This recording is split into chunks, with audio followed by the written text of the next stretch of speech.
Hi everyone! Today we're going to talk to you guys about using your new student devices and the ins and outs of them and everything that goes with it so that way you are successful in your future school careers. So without further ado, let's get to it.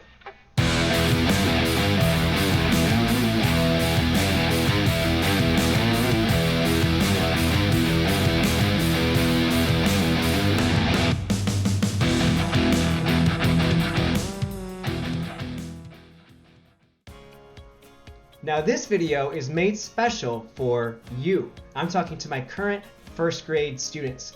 First graders, you're going to be entering second grade next year.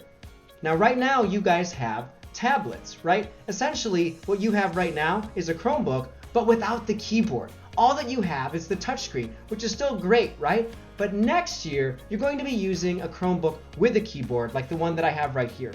So let's walk through some of the pieces that might be different with it on the outside. For starters, you aren't going to see the screen right away, right? Because it has two different layers. It has the top and the bottom, and if I fold it outward, that's when I'm going to see the screen. So that's a main difference between the tablet that you have and the Chromebook that you're going to be getting. Also, on my left side, here is where my power button is. You may need to know that later down the road if you need to reset your device or anything like that. Next is my little charging light. This light will tell me if it is charged all the way, it would be white. And if it is charging, it would be orange if it is plugged in, right? Next is my USB slot. This slot is for if I was to plug in, I don't know, a wireless headset or wireless mouse or keyboard. That's what I might use that for. This SD card reader we aren't going to use, at least not for the time being. And then lastly is my headphone jack. This would be if I plugged in my headphones to listen to my teacher, for example. Then on the other side, I have another USB-C slot. You don't need to know exactly what the names of these are, but you do need to know what they do.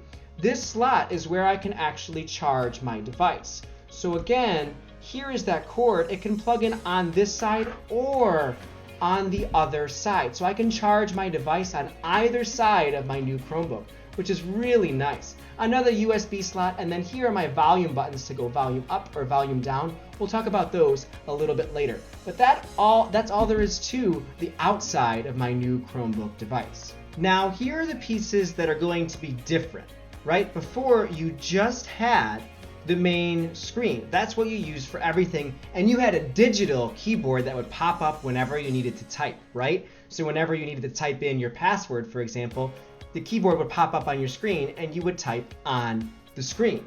But that's not how things are going to work anymore. Instead, you would actually use the keyboard that is in front of you in order to type. There's not going to be a digital keyboard that pops up on your screen anymore. But here's the good news. Your screen is still going to be a touch screen. Nothing has changed with that. So I can still go through and open new windows and move things around and change how things look. All of those things are still the same. I can still use this screen as a touch screen to close out, open anything I want to do. But I now also have a trackpad. And what the trackpad is, it's basically another way of calling it the mouse. If you guys have ever seen the mouse that moves the little arrow around the screen, that's basically what I'm using here as my trackpad. So you can see the little black mouse is moving across the screen right now as I move my finger across the trackpad. So I can use the trackpad to move the mouse, or I can just pick what I want with my finger and it will open as well. So either one of those will work. If you want to click on something with your trackpad, all you have to do is lift up your finger and press down, and it will click for you. So you could do that or use your finger, just two different ways of doing the same thing. Now with your trackpad, you can also zoom in and zoom out and pan left, right, up, and down. By pan, I just mean moving it left, right, up, and down. So how would I go about doing that? Well, just like I could on my screen before, if I pinch my fingers together, press on the screen, and then push them out, it's going to zoom in on the screen. And then I can move left and right and up and down. And you may have already known this. And I can take my fingers outward and move them in. I could do the same thing with two hands if I wanted to do that. I can do the same thing with my trackpad now too. If I chose to, I could do two fingers on the trackpad and zoom in. Oops, let me move my mouse up. Zoom in, zoom out. If I wanted to move left and right, this is one thing that's different. One finger on the screen, but two fingers on the trackpad or the mouse or touchpad, whatever you want to call it. 2 fingers on that will allow you to do the same thing, left, right, up and down, where it's 1 finger on the screen. But the zoom is the same exact thing no matter which way you use it. So just more than one way of doing the same thing. Again, the trackpad allows me to close out of windows or do whatever I want to do, just like the touchscreen does as well. Now, a couple quick things I want to talk about with our keyboard, because this keyboard, our way of typing, is different than it was before when you just had the touchscreen, right? Before, the keyboard would pop up on your digital screen and you would be typing on the screen. And now it's different. We're actually typing on the actual keyboard itself. So a couple quick little things that you should know. If you're ever trying to type a capital letter, let's say you're trying to put a capital in your first name, because that's the way that it should be, right?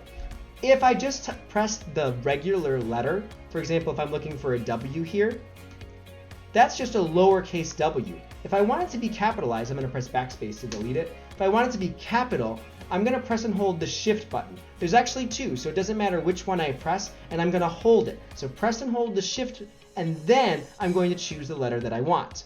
That's going to make it capitalized for me. So if you weren't familiar with that before, press and hold shift and the letter that you want to make it capital. Otherwise, it will just be a lowercase letter. Couple other quick things about a few other buttons that might come in handy later. One of them is the enter button. Enter is just telling the computer to move forward to the next step or to jump down a line. But in this case, after I type in my username and password, for example, to get in on my Chromebook device, instead of having to move my trackpad over to the arrow or pressing it on the screen, I can press enter to tell the computer to move forward to the next step. So when I press enter, it's automatically going to move me into signing in. So another little helpful key to have in handy. And then the last one that I would make note of here is the backspace button. We talked about this a little bit already, but if I'm typing and I make a mistake, I can press backspace to delete the key, which again might be different than the digital keyboard that we had before. Now remember, our screen is still a touchscreen, so anything that you could do with your tablet before, you can still do now. It just has some extra features now too. So if I'm using Seesaw, for example, and I want to draw out and show my teacher how to do a math problem, I can still do that with the touchscreen itself. I don't need anything additional, and I can write right on the screen like I did before.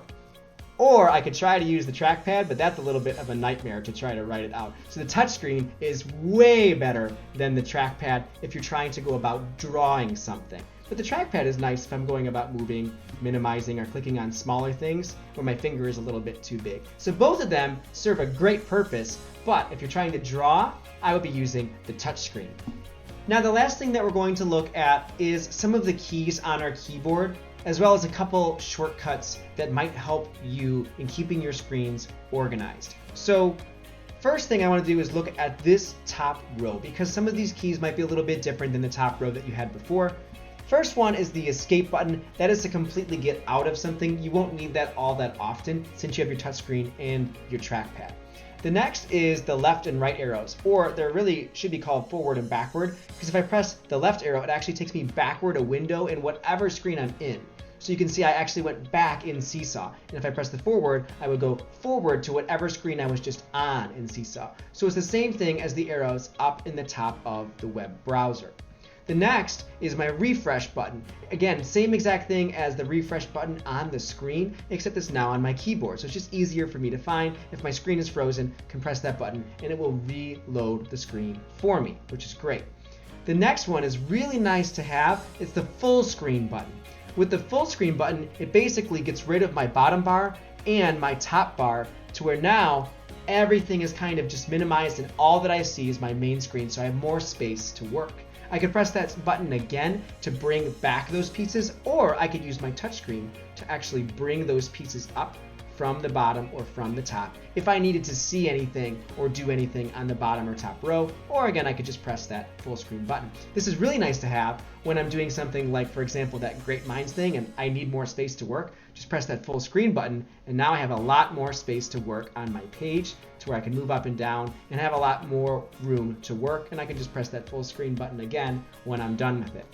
The next one is really important. It is called, I call it the split screen button. When I press that, it's actually going to open up all of the windows that I currently have open. So let's say I have a bunch of things open on my Chromebook to where I don't really know where anything is. what I can do is I can press my split screen button, and it's actually going to pull up all of the windows that I have available to me right now that are open. And I can choose the one that I want to go to. So if I wanted to go to Zoom, for example, I could just press that and it will pull me up to that window. And I can make that bigger for myself. Actually, no, I guess I can't. But I can do that again and pull up the other screen that I was working on.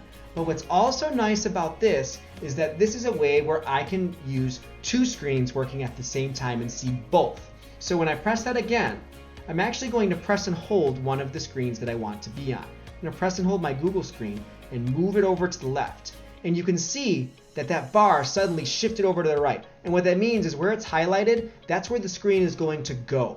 So when I press there and let go, it's going to fill up that half of the screen with that page. Then I can choose another page that I have open, do the same thing, move this over to the right until it creates that other half highlighted and let go. Now I have two screens running at the same time that I can use at the same time. So I could do different things on my Google screen as well as on my in-sync page. So I can run both at the same time. This could be great if I have Zoom running with my teacher and my teacher tells me to go into Seesaw and work on an activity. I could do both and still see both at the same time if I wanted to. Or I could press my page and go in and out of whatever page I want to go into. Same exact thing. So a lot of great features with the split screen button. The last few buttons are pretty straightforward. I have my brightness up and down. That's what looks like the little sun or those little gears there. I have my mute button, and then I also have my volume up and volume down, which will change my volume in the bottom right corner. And then the last button is actually my lock button. So if I press and hold the lock button, it will bring me back to my lock screen to where I'll have to sign in again before going any further. So that's a nice feature to have. Let's say if you were at home working on work and you don't want anyone else to go on your Chromebook or something like that.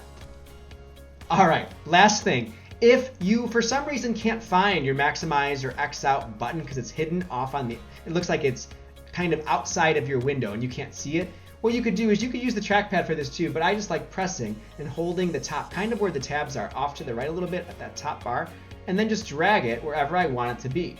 So I can move this left and right, or if I want it to be maximized, I can drag it right up to the top and let go.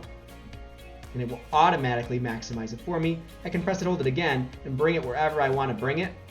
So I could bring it off to the left side, could bring it off to the right side if I wanted to, just like I was doing before, or press and hold to the top, let go, bam, there's my full screen again.